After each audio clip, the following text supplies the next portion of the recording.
শ্রীমদ্ভাগবত মহাপুরাণ চতুর্থ স্কন্দ দশম অধ্যায়।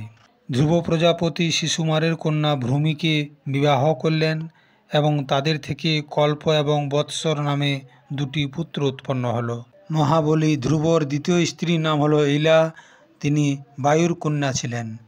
এই বায়ুর কন্যা ইলা থেকে একটি পুত্র এবং একটি কন্যা উৎপন্ন হয়েছিল। পুত্রের নাম ছিল উৎকল এবং কন্যার নাম ছিল রত্ন। ধ্রুবর ভাই উত্তমের বিবাহ হয়নি। একদিন শিকার খেলার সময় ওকে হিমালয় পর্বতের এক বলবান যক্ষ মেরে ফেলে, সেই সাথে ওর মাও মারা যায়। ধ্রুব যখন ভাইয়ের মৃত্যুর খবর শুনল তখন প্রচণ্ড রেগে গেল এবং শোক ও উদ্বেগে এক বিজয় রথে চেপে যক্ষের দেশে পৌঁছল। তিনি উত্তর দিকে যে হিমালয়ের ঘাটিতে যক্ষে ভরা অলকাপুরীকে দেখলেন। তার মধ্যে অনেক ভূত প্রেত পিশাচ আদি রুদ্র অনুচর থাকত।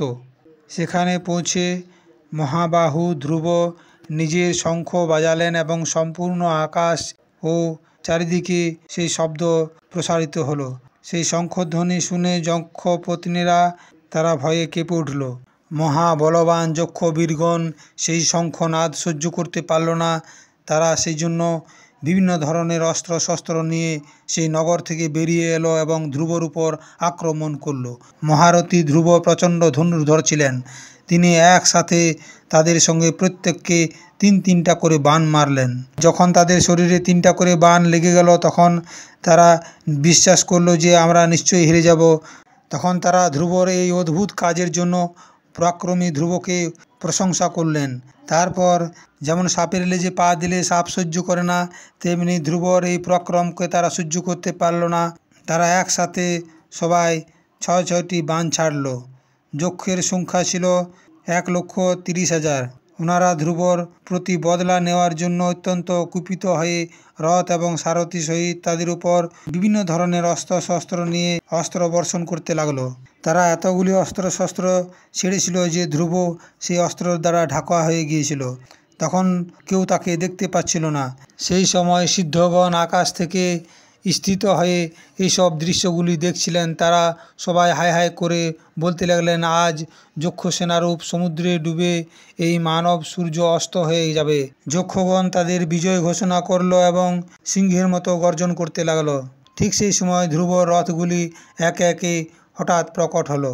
ধ্রুবজি নিজের দিব্য ধনুষ টঙ্কার করে শত্রুদের হৃদয়কে বিদরিত করল আর প্রচণ্ড বাণের বর্ষা করতে করতে বিভিন্ন প্রকার অস্ত্র শস্ত্রের দ্বারা তাদের ছিন্ন ভিন্ন করে দিল, যার ফলে অনেক যক্ষ মারা গেল। আর যে যক্ষগণ কোনো প্রকার বেঁচে গেল তারা ক্ষত্রিয় প্রবল ধ্রুবজির বাণের দ্বারা প্রায় অঙ্গ ছিন্ন ভিন্ন হয়ে যাওয়ার কারণে যুদ্ধক্ষেত্রে ছেড়ে পালিয়ে গেল। যখন নরশ্রেষ্ঠ ধ্রুবজি দেখলেন এই রণভূমিতে একটাও যক্ষ নেই, তখন তিনি অলকাপুরী দেখার জন্য ইচ্ছা করলেন, কিন্তু সেই পুরীর ভিতরে গেলেন না। তিনি জানতেন এটি একটি মায়াবী। এই মায়াবী কি করতে চায় সেটা মানুষের পক্ষে জানা সম্ভব নয়। সারথীদের এরকম বললেন। তারপর তিনি এই বিচিত্র রথে বসে রইলেন এবং তথা শত্রুদের নতুন আক্রমণের আশঙ্কায় সাবধান রয়ে গেলেন। এর কিছুক্ষণের মধ্যেই তিনি সমুদ্রের গর্জনের সমান শব্দ শুনতে পেলেন এবং চারিদিকে ধুলা উড়তে দেখতে পেলেন। এক মুহূর্তেই সমস্ত আকাশ মেঘে ঢাকা হয়ে গেল। চারিদিকে বিদ্যুৎ চমকাতে লাগলো। তাদের উপরে বর্ষা হতে লাগলো। সেই বর্ষা কিন্তু রক্ত, কফ, পিপ, বিষ্ঠা, মূত্র এবং চর্বির বর্ষা হতে লাগলো। তারপর আকাশের এক পর্বত দেখতে পেলেন। সমস্ত দিকে পাথরের বর্ষার সাথে সাথে গদা, পরিধ, তলবার, মুসল পড়তে লাগলো। তিনি দেখলেন সামনে অনেকগুলি সাপ ফোঁস করে তার দিকে আসতে লাগলো। আর দেখলেন দলে দলে হাতি, বাঘ ইত্যাদি হিংস্র জন্তুগুলি তাদের দিকে দৌড়ে আসছে। আসলে এগুলি ক্রূর স্বভাব অসুরের দ্বারা হচ্ছিল। এগুলি অসুরের মায়া শক্তি। ধ্রুবজির উপরে অসুরগণ তাদের নিজের মায়ার বিস্তার করছিল। আর এটি শোনার পর সেখানের কিছু মুনিগণ এসে পড়ে ধ্রুবজির মঙ্গল কামনা করলেন।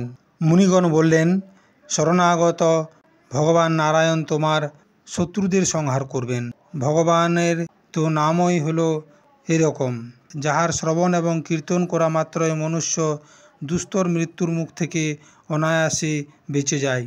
চতুর্থ স্কন্ধের দশম অধ্যায়টি এখানেই সমাপ্তি।